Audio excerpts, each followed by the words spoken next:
Pessoal, olha só então.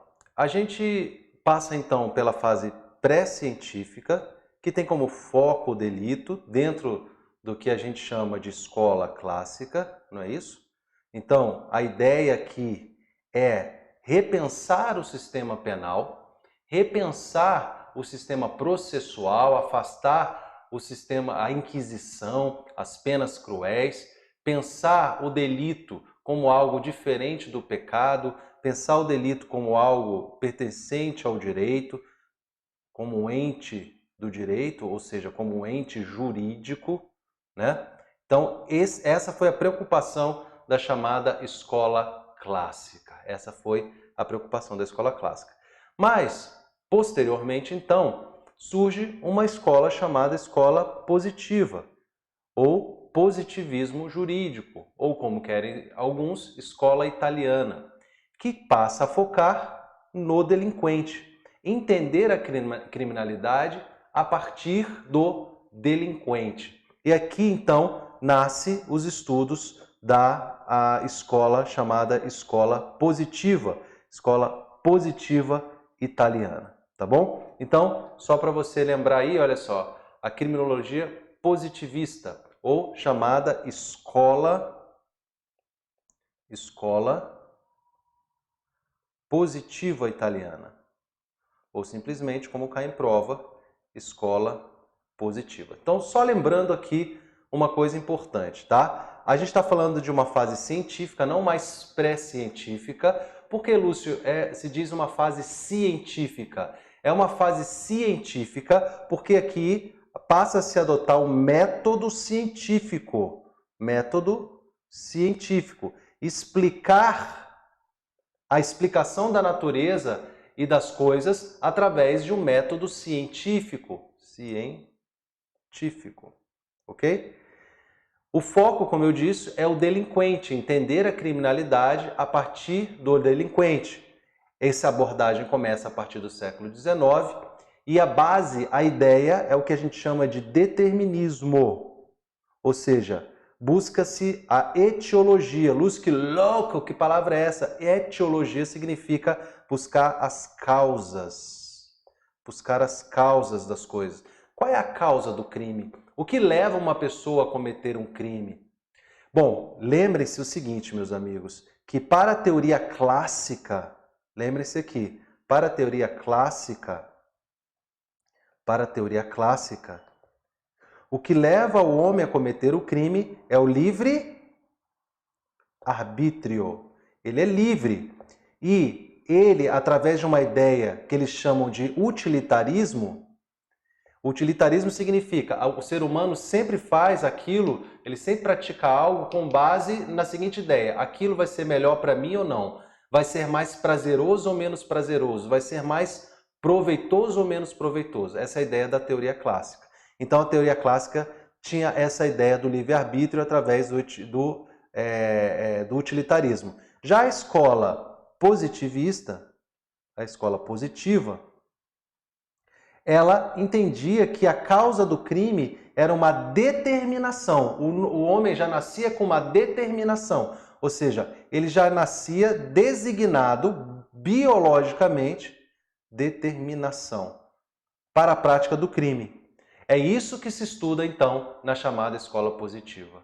Então há um determinismo, ele não é livre coisa nenhuma, existe alguma coisa no cérebro dele, existe alguma coisa biologicamente que vai influenciar, que vai determinar, que na verdade ele não vai determinar, mas que vai ser ali o gatilho que está adormecido, né? Aquela chama adormecida que vai determinar o crime ou não. Né? Então essa é a ideia básica. Qual é a causa do crime? A causa do crime, então, para a teoria positiva é o determinismo, ok? A etiologia é o determinismo.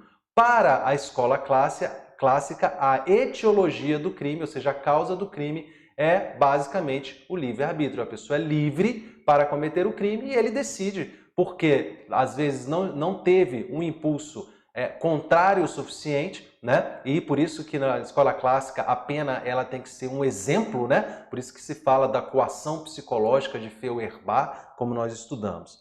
Beleza? Tranquilo então. Então, a ideia básica é essa aqui. A ideia básica é essa aqui. Mas vamos avançar.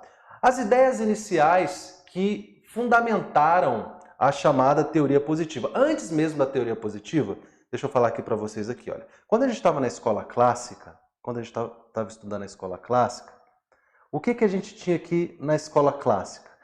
A gente tinha uma luta muito importante da burguesia, lembra disso? Na escola clássica, da burguesia, que queria utilizar métodos mais humanos na aplicação do direito penal, do processo penal. Muito bem, daqui a gente passa para a escola positiva, que nós vamos estudar agora. Bom, o que a escola positiva criticava em relação à escola clássica é que a escola positiva basicamente não acreditava no livre-arbítrio, como nós falamos agora. Mas aqui nesse meio, aqui, deixa eu botar uma outra cor vermelha, nesse meio, outras ideias surgiram. Ou seja, existem ideias aqui que, enfim, não são tão importantes para a prova. Eu vou citar aqui só para você compreender aquelas que podem ser cobradas. Mas, enfim, existem ideias aqui que pegam como se fosse uma mistura, né? Eles têm ideias que são metafísicas, ou seja, acredita ainda que muita coisa pode ser explicada pelo sobrenatural, por Deus, mas começa a aplicar, nessa meiuca aqui, começa a aplicar também uma ideia científica. Então é uma passagem, ou seja, que o método científico, ele explica as coisas. E aí surge aqui, por exemplo, olha só, coisas como o que eles chamavam de ciências ocultas. O que eram as ciências ocultas? Eram pseudociências, falsas ciências. Por quê? Porque elas tinham justamente isso aqui que eu falei para vocês. Uma parte era explicada pela ciência, mas outra parte, quando eles não conseguiam chegar a uma resposta, então isso aqui é sobrenatural, isso aqui é provavelmente algo divino, algo, sei lá, do Espírito Santo, seja lá o que for. Essas escolas, eu vou citar duas aqui que são importantes, tá? A mais importante que pode ser cobrada em prova é a chamada frenologia, de um sujeito chamado Franz Gall. Franz Gall. Quem é Franz Gall, minha gente? Franz Gall é um cara que fez um estudo muito interessante do crânio e do cérebro e criou uma ciência chamada frenologia, tá? Ou craniologia. Na verdade, a craniologia é parte do estudo da frenologia. A frenologia é o estudo do crânio e do cérebro. Só que o que acontece? Ele fazia medições, ele fez um estudo, inclusive, o próprio Lombroso se baseou muito nas ideias iniciais aqui da frenologia, só que qual é a mistura que ele fazia aqui, que o Franz Gall fazia aqui? Ele entendia que a manifestação do espírito, da alma, que é uma coisa divina, poderia ser lida através do estudo do cérebro. Então, você está vendo que ele misturava as coisas? Ele misturava uma ideia ainda metafísica, ou seja, que a ciência não explica, então se a ciência não explica é algo divino, é algo pertencente ao mundo dos espíritos, enfim, e você tem algo que efetivamente científico, que é estudar o cérebro fisicamente, o crânio, fazer medições do crânio. Então você tem os frenólogos, né, o pessoal que fazia, enfim, o mais famoso foi o próprio criador, que foi Franz Gall, ele fazia uma mistureba aqui. Mas foi importante, como eu disse para vocês, porque ele conseguiu já aplicar inicialmente uma técnica científica, mesmo que ele tenha falhado aqui em entender que o crânio e o cérebro, na verdade, eram manifestações. Ele chegou a mapear o cérebro, ele pegou o cérebro e mapeou para dizer que cada manifestação da alma humana estava numa parte do cérebro. Então, ele viajou legal. Mas, enfim, a ideia de frenólogos como o Gall foi de partir, pelo menos, de uma ideia de que você tinha que utilizar a ciência de alguma forma. Também o pessoal, enfim, que estudava a fisionomia das pessoas, chamados fisiognomistas, ou aqui você pode usar dois termos, tá? Fisiognomia ou fisiognomonia, tá? É um termo também aceito. fisiognomia ou fisiognomonia, que era o estudo dos aparências. Basicamente é o seguinte, meu filho, se você era feio, se você é feio, você é culpado. Pegava dois caras assim, tem dúvida? Qual é o mais feio? Ah, o mais feio é esse aqui, então ele é o culpado. Então, assim, o mal é feio. O mal é uma representação do demônio. Então a gente parte de uma análise que é física, que é científica, análise das qualidades simétricas do rosto, né, do corpo da pessoa. Então se a pessoa tem um queixo muito para frente, provavelmente aquilo é uma manifestação demoníaca. Né? Então assim, isso existe aqui então na fisiognomia algo de demonologia aqui também, né, que era representado então na aparência. O mal é feio. Então, se você é feio, provavelmente você é do mal, coitado dos feios. Ai, meu Deus do céu. Mas é isso, gente. A ciência foi se desenvolvendo assim dessa maneira, tá bom? É bom que a gente entenda isso. Também a gente pode falar, esses já de uma forma bem mais científica. Você tem, por exemplo, os estatísticos da escola cartográfica, chamada escola cartográfica. Você tem aqui o mais famoso, o Quetelet. Quetelet. Olha, o Quetelet, cara, ele foi um cara muito, muito inteligente. Por quê? Porque ele desenvolveu ideias que futuramente foram ser estudadas e aprofundadas lá no século XX pela escola de Chicago, a partir da escola de Chicago. Esse cara, o Quetelet, ele que é um francês, né? Ele já desenvolveu ideias muito interessantes sobre a criminalidade. Por exemplo, ele descreveu uma lei chamada Lei Térmica da Delinquência. Lei Térmica da Delinquência. Bom, ele, apesar de essa Lei Térmica da Delinquência hoje ter quase zero de aceitação, ele tentava relacionar a época do ano, as estações do ano, às práticas do crime. Então, se estava mais frio, ou mais quente, ou mais temperado, isso poderia determinar ou não a prática de determinados crimes.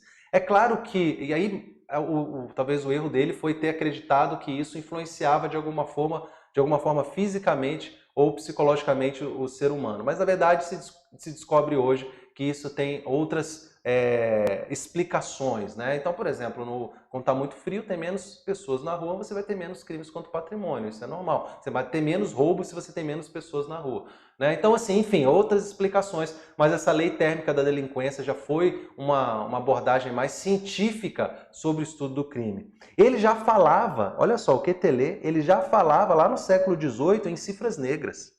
Do século XVIII para o século XIX, ele só falava de cifras negras. O que é cifra negra? É aquela subnotificação de crime. Subnotificação de crime. Ou seja, o crime ocorre e ele falava, olha, pode ser que o crime ocorra e as autoridades não saibam. Não saibam. Isso ele não chamou ainda de cifra negra, porque esse termo só vai surgir depois, mas ele já identificou a cifra negra. Né? E era subnotificação, ele dizia isso, que os crimes eram subnotificados. Então a gente não tinha como fazer um estudo exato justamente por conta dessa subnotificação. Ele não criou o termo cifras negras, isso vai surgir depois. Tá? Mas ele já estudava essa subnotificação e a importância dela para você entender a importância do Quetelet. E também ele estudou algo que foi interessante, que era a regularidade estatística. Regularidade estatística. Nisso aqui, ele confrontou Lombroso. Ele confrontou Lombroso. Por quê? Porque o Lombroso, acreditava que, como a gente vai ver daqui a pouco, que o crime era determinado por questões biológicas. E aí o Quetelet falou, mas não tem sentido, porque a cada geração você tem uma regularidade estatística de crime em determinadas áreas. E aqui, com o estudo da estatística, já começa ali um estudo de que depois seria a escola macrosociológica. Então ele fala assim, não, o crime tem uma estatística que não tem muito a ver com o tipo de pessoa, nem com a descendência, nem com a ascendência da pessoa. Legal. E aí você também tem a contribuição de sociólogos, e um dos mais importantes foi Mayhew, que estudou os pobres de Londres e escreveu um livro muito importante na época, né, que foi London Labour and the London Poor.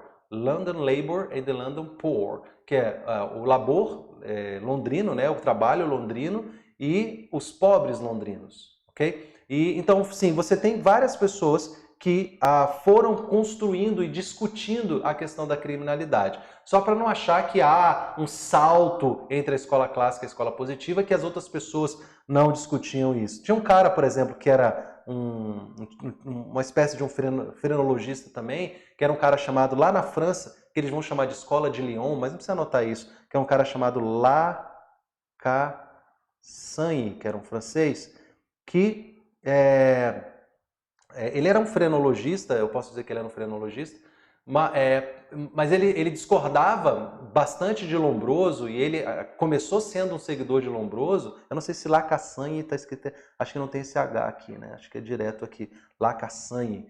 Né? O Lacassagne não precisa anotar isso não, é só para você entender, por exemplo, lá na França ele entendia que existia algo biológico, né, na criminalidade, e aí ele concordava com Lombroso, mas que é como se fosse um germe, que quando esse sujeito era colocado no meio social, esse germe se proliferava, e aí ele tinha uma ideia muito louca, assim, né, de que aquilo era como se fosse um germe do crime e tal. Então você tinha caras que estavam pensando o crime, certos ou errados, eles estavam pensando o crime. Bacana? Legal. Lúcio, eu preciso saber disso aí, o que eu preciso saber para minha prova? Basicamente, gente, os frenologistas. Você tem que saber quem eram os frenologistas, o que eles estudavam. Se você souber isso, você vai, provavelmente é o que pode ser cobrado na prova para você. Beleza? Em provas em geral. Bacana? Muito bem. Bom, contexto histórico do positivismo, então. Bom, a gente está falando do positivismo e, como eu falei para vocês já aqui no bloco anterior, a gente está falando do positivismo e a gente tem que entender exatamente o que é esse positivismo. O que é o positivismo? Bom, o positivismo é a ideia desenvolvida por Auguste Comte e Stuart Mill, basicamente, entre outros, de que o conhecimento científico é o único conhecimento. Se você não pode provar cientificamente, ou ainda você não conseguiu provar porque você não atingiu ainda o desenvolvimento científico suficiente para comprovar, ou simplesmente porque aquilo não tem explicação. Né? Então, não existe a possibilidade de você atribuir uma explicação a Deus, por exemplo. Né? Então eu não entendo de onde cai o raio, então provavelmente é um Deus que joga o raio. Não. Então, o positivismo é a ideia, é uma corrente que entende que o conhecimento científico é o único conhecimento que é válido, é o conhecimento científico. A partir daí, como eu já disse para vocês, nasce a ideia do positivismo, na ideia de que o direito também é puro, ou seja, o direito ele é uma ciência com método científico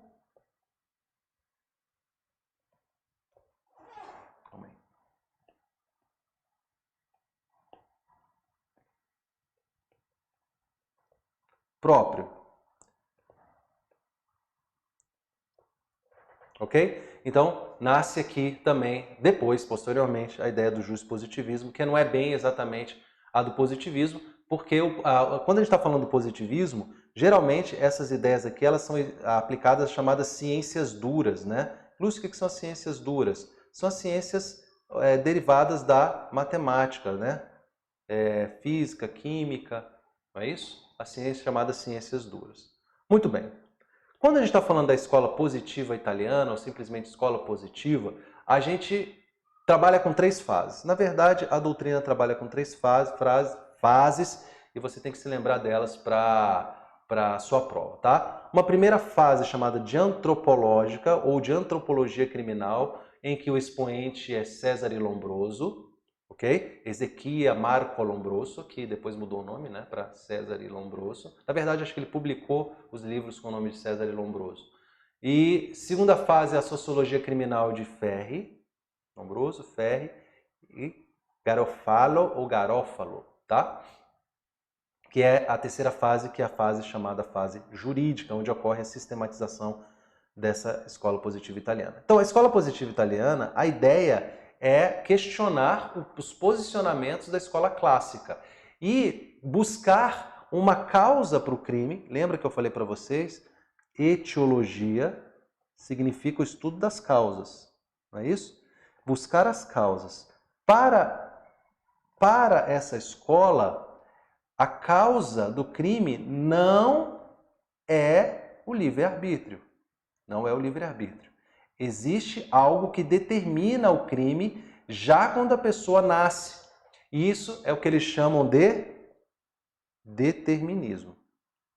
Esse determinismo pode ser um determinismo biológico, por exemplo.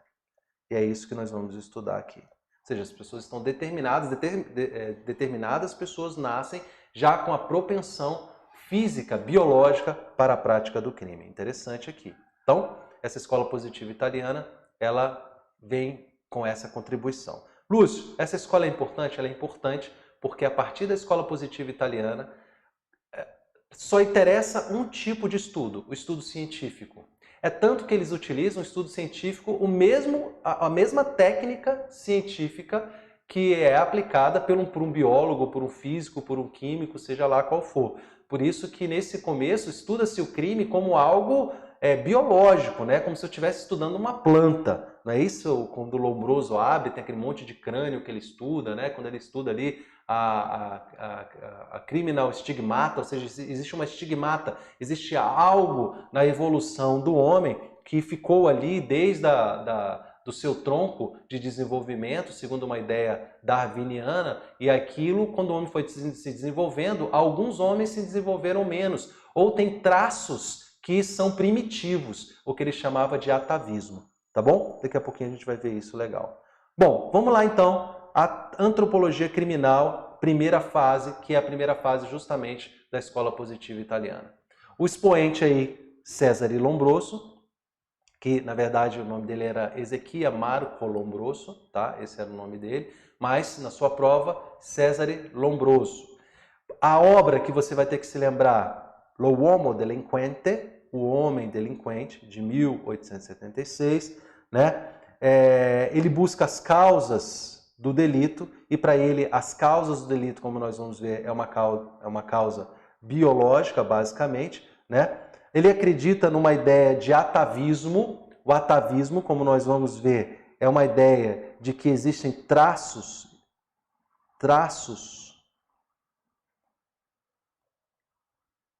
biológicos que têm origem no início da evolução.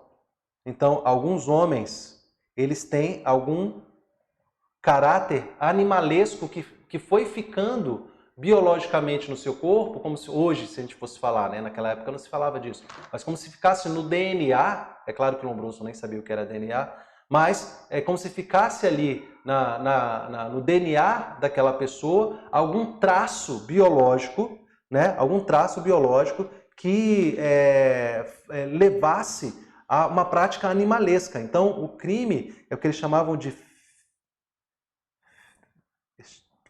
estigmata física. São marcas da evolução que ficam na estrutura biológica da pessoa. Então o assassino leva isso, ele é assassino porque ele traz isso do homem primitivo. Né? O estuprador, ele é estuprador porque ele traz isso de um homem primitivo. É o que eles chamam, então, dessa ideia do atavismo, da estigmata física. Ou physical stigmata, como dizem os americanos, tá bom? Aqui eles passam a utilizar, então, um método indutivo experimental. Um método indutivo experimental. O que é indutivo, né? Indutivo significa que ele parte, vem de dentro, né? Né? Indutivo. Então, ele induz. O que significa isso? Ele parte de um fato, ele vai analisando vários fatos. A partir da análise dos fatos, ele chega a uma conclusão ou uma ideia. Calma aí, gente, desculpa. Ele chega a uma conclusão ou a uma ideia. Então, assim, vamos lá. Eu vejo que todas as modelos são bonitas. Eu vejo uma modelo, ela é linda. Uma segunda modelo, ela é linda. Uma terceira modelo, ela é linda. Uma quarta modelo, ela é linda. Logo, eu chego a uma conclusão que as modelos são bonitas. Para ser modelo, tem que ser bonita. É isso. Eu analiso fatos para chegar a uma conclusão. Eu vejo que um corvo é preto. Eu vejo que um segundo corvo é preto. O terceiro corvo é negro. Então eu chego à conclusão que os corvos são negros. Ok? Então é isso, meus amigos. Bom, para a gente entender, é muito importante que a gente, cara, como o mundo dá voltas, né? Porque o Ezequias, o Lombroso, César Lombroso, eu vou usar só o nome César Lombroso para não te confundir. Cara, olha só que interessante. Ele era o quê? Judeu. Ele era de uma rica família judia, inclusive de uma linha de rabinos. Ele tinha grana, ele era rico, ele podia fazer as excentricidades dele. Ele se formou em medicina muito jovem, né? Aí ele foi ser cirurgião no exército, né? Ele foi ser cirurgião no exército. Depois, em 1871, ele foi ser diretor. Isso tudo influenciou no que ele fez. Olha só, ele foi ser diretor de um asilo psiquiátrico,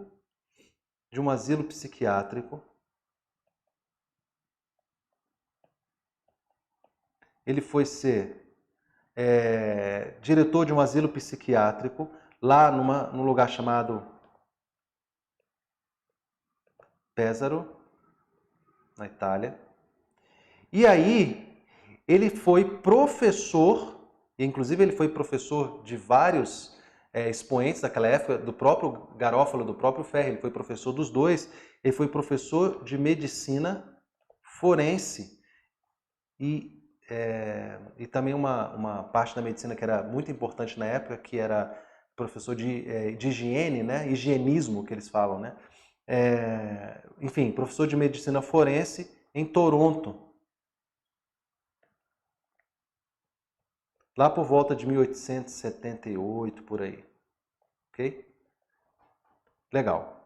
Nessa época aqui, ele escreveu a obra dele, O Homem Delinquente. O Homem Delinquente. Quando ele foi professor, então, de medicina forense. Nessa época, ele teve a possibilidade de estudar, né? De fazer a autópsia de um criminoso muito famoso na época, que ganhou notoriedade, chamado Vilela.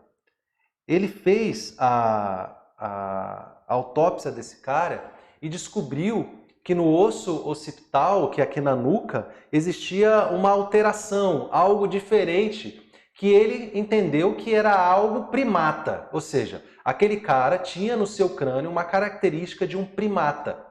Ok? E aí, não sei se a partir daí você já vinha estudando essa ideia, mas o fato é que isso aqui é documentado por ele, né? O estudo, eu não sei se esse Vilela aqui, o primeiro L, tem um lugar aqui que são dois L's. Mas não vai ser importante aqui, o importante é a ideia para vocês. E aí o Lombroso falou, caramba, olha só, então o homem tem biologicamente uma determinação para o crime. Esse criminoso aqui, né, ele tem uma característica muito presente aqui, bem estigmatizada aqui no seu crânio. Então, isso pode ser um indicativo de que ele tinha um gene para o crime, que ele tinha ali uma determinação biológica para o crime. Olha só que interessante. Bom, isso ele começa a estudar exaustivamente, ele estuda muito, era um cara que fez um levantamento de centenas e centenas e centenas, ele tinha a possibilidade de todo o contato que ele tinha, tanto de ter contato com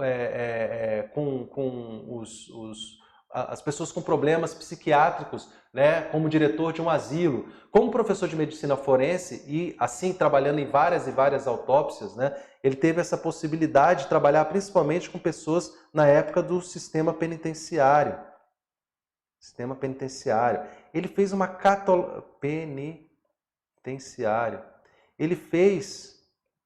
ele catalogou dezenas e dezenas e dezenas de tatuagem. Daí ele chegou à conclusão que os criminosos, né, que têm uma predisposição para o crime, eles têm menos sensibilidade para a dor. Foi uma das consequências que ele chegou, porque ele ficava impressionado, porque naquela época as pessoas faziam tatuagem, né, e imagina os instrumentos que se utilizavam naquela época para fazer tatuagem.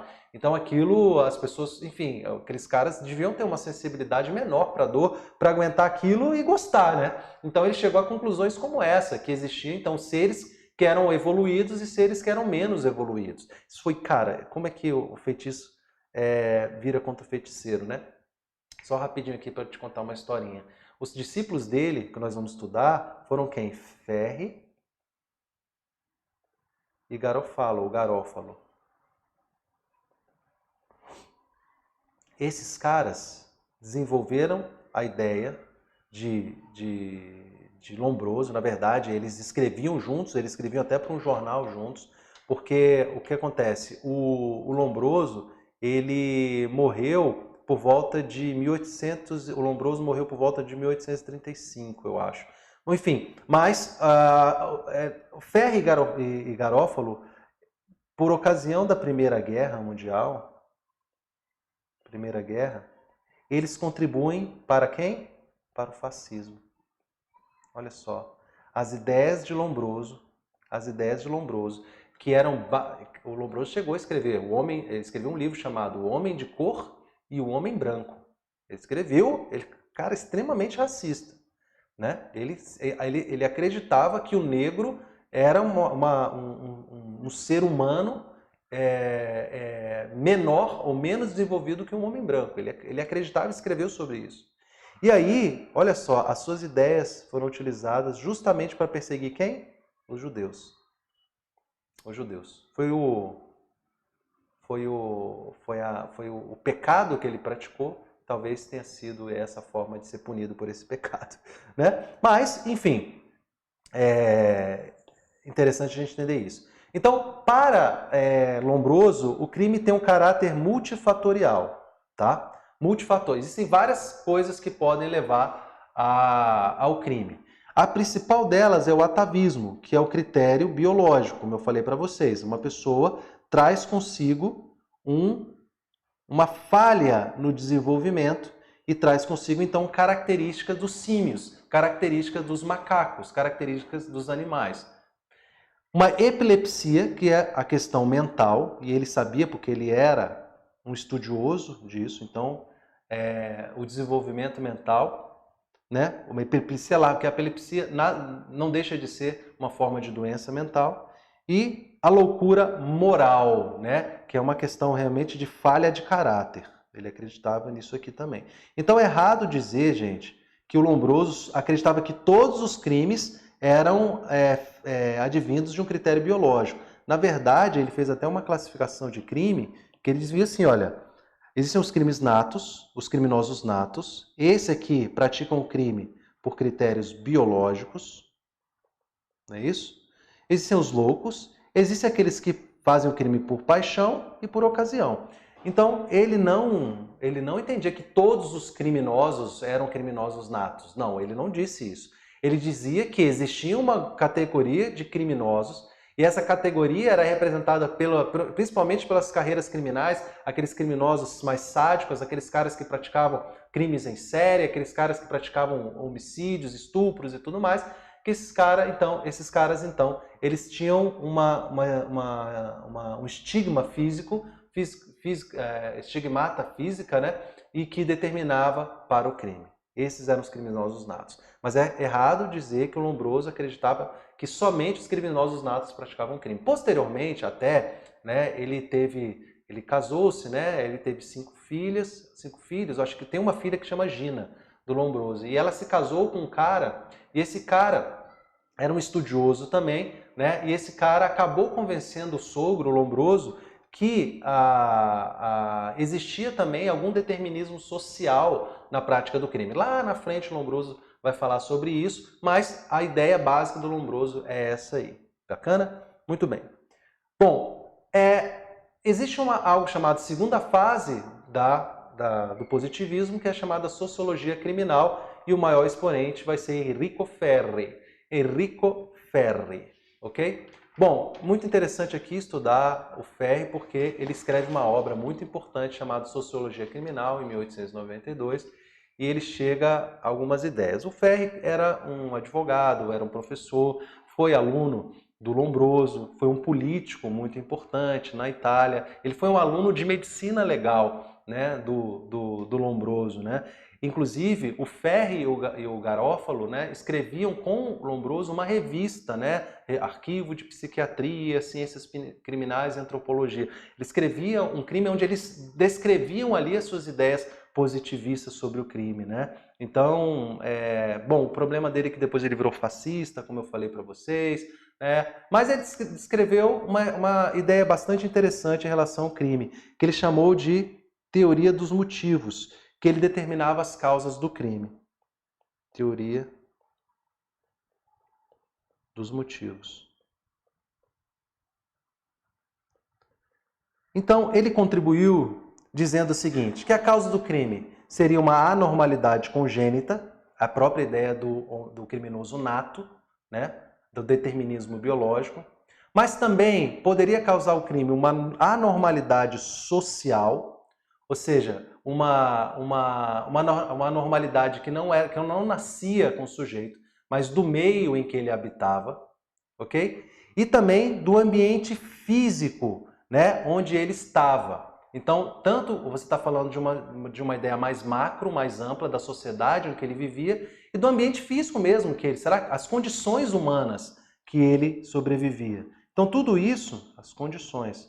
Então, ele dizia, olha, os criminosos que estão lá presos, eles tendem a praticar novos crimes, inclusive dentro da cadeia, justamente por conta do ambiente físico que eles vivem. Uma pessoa que está dentro de uma família que pratica que vive em determinadas condições subhumanas, esse ambiente físico determina. Então você tem vários motivos para o crime, né? E tem vários motivos para o crime. O que você precisa levar para a prova? Obra Sociologia Criminal, Enrico Ferri, segunda fase. Bacana? Cadê o... beleza. Na terceira fase, então essa aqui é a segunda fase. Na terceira fase, você vai ter então a chamada fase... Deixa eu botar aqui em pretinho para ficar bonito, tá? Você vai ter a chamada fase jurídica. Fase jurídica. Aqui, na fase jurídica, que vai ser a terceira fase, você vai ter o maior expoente, Raffaele, ou como foi traduzido em português, Rafael Garofalo, ou como foi traduzido para o português, Garófalo, ok? Mas esse sujeito aqui, muito importante, por quê? Porque ele promove, meus amigos, a sistematização jurídica. Sistematização jurídica da escola positiva, né? Como um grande jurista, né? Apesar dele ser o menos famoso dos três, né? Ele é o menos famoso dos três, ele promove uma sistematização jurídica sistematização jurídica da escola positiva, tá bom? A obra dele que você tem que se lembrar, é a chamada criminologia.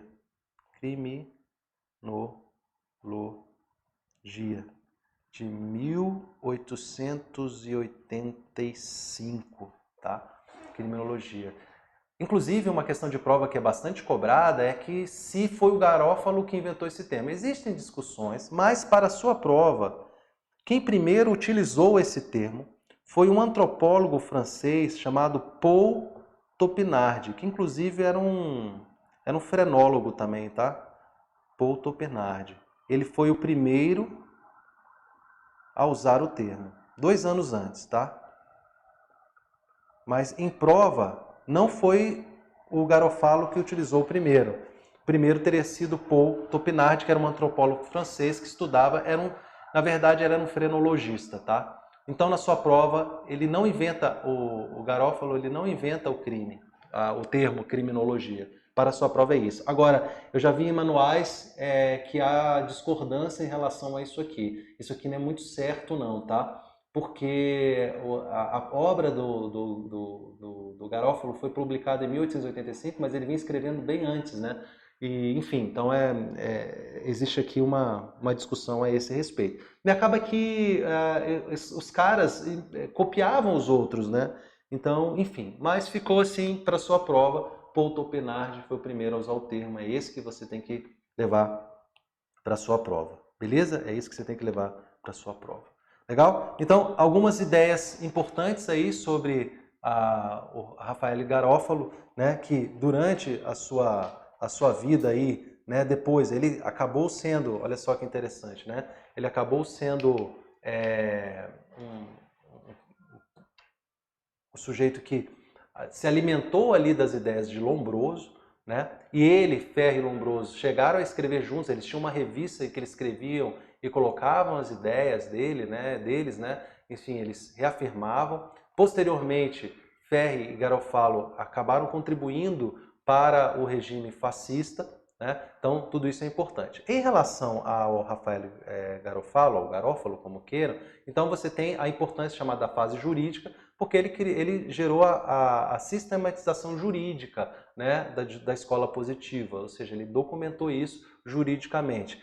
E ele escreve uma obra muito importante, Criminologia, e a questão de prova aí que é importante para vocês, que é ele não teria sido o primeiro a usar esse termo, ele não teria inventado o termo criminologia, quem usou o termo primeiro foi o Paul Topinard. Mas ele se baseia em alguns princípios, é sobre isso que eu quero falar para vocês, tá? Existem alguns princípios jurídicos muito importantes no estudo aí do crime, né? No estudo do crime, a caneta aqui acabou aqui, então vou ter que digitar para vocês. Minha caneta acabou a bateria. Bom, tem algumas informações importantes que quero que você anote, alguns princípios importantes em relação à ideia de Garofalo. Primeiro, ele entende que o criminoso ele tem que ser neutralizado porque ele é perigoso. O criminoso ele tem que ser neutralizado, ele é um defensor muito forte da pena de morte, então ele acreditava o seguinte, o criminoso, principalmente o criminoso nato, ele tem que ser neutralizado, né, por um caráter preventivo especial. Então, anotem isso, o criminoso tem que ser neutralizado. Por quê? Porque ele é perigoso.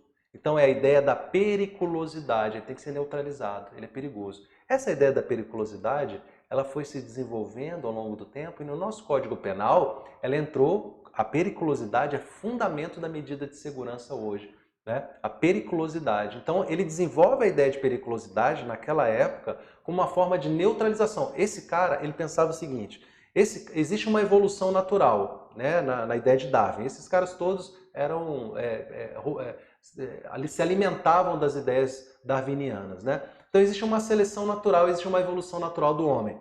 Então, se existe um determinismo biológico, se a pessoa nasce e traz consigo alguma característica atávica, ou seja, dos humanos, da origem do ser humano, e a gente precisa eliminar, o melhor é matar essas pessoas, porque aí a gente evita que essas pessoas gerem descendentes. Interessante, né? Então, a prevenção especial com base na periculosidade.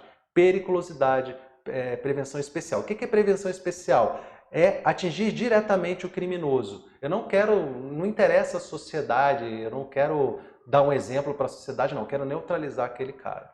A pena, outra informação importante, a pena para ele era uma forma de defesa social, anota esse termo, defesa social. O Estado utiliza a pena, a sociedade utiliza a pena para se defender daquela figura que é o criminoso. Então, a defesa social. Uma outra ideia muito importante é a ideia de crime natural. Uma ideia muito importante do Garofalo, a ideia de crime natural. Ele entende que o crime ele é anterior à positivação, ou seja, à colocação em lei. O crime ele é anterior à criação do crime, alguns crimes, né? Eles existem independentemente de uma lei que se coloca. Por exemplo, ele acredita que existem alguns crimes que ferem tão profundamente a piedade e, enfim, e a probidade humana que esses crimes são crimes em qualquer reunião humana, né? Em qualquer sociedade humana aquilo vai ser crime. Por exemplo, matar, estuprar uma criança, alguma coisa assim. Então ele acredita que há coisas que são tão graves que são crimes naturais. né? Então ele chega à ideia do delito natural ou do crime de natural. Então, basicamente essas ideias do Garofalo aí. Mas, para a prova, o mais importante, lembrar da obra dele Criminologia e que ele é o expoente dessa terceira fase, chamada fase jurídica. Beleza? Pessoal, é isso. A gente avançou bastante. A gente tratou aqui da fase pré-científica, basicamente da escola clássica, passamos pela escola positiva ou positivista, fiz uma aula longa aqui agora, para que a gente não tenha que, enfim, para que não quebre o assunto.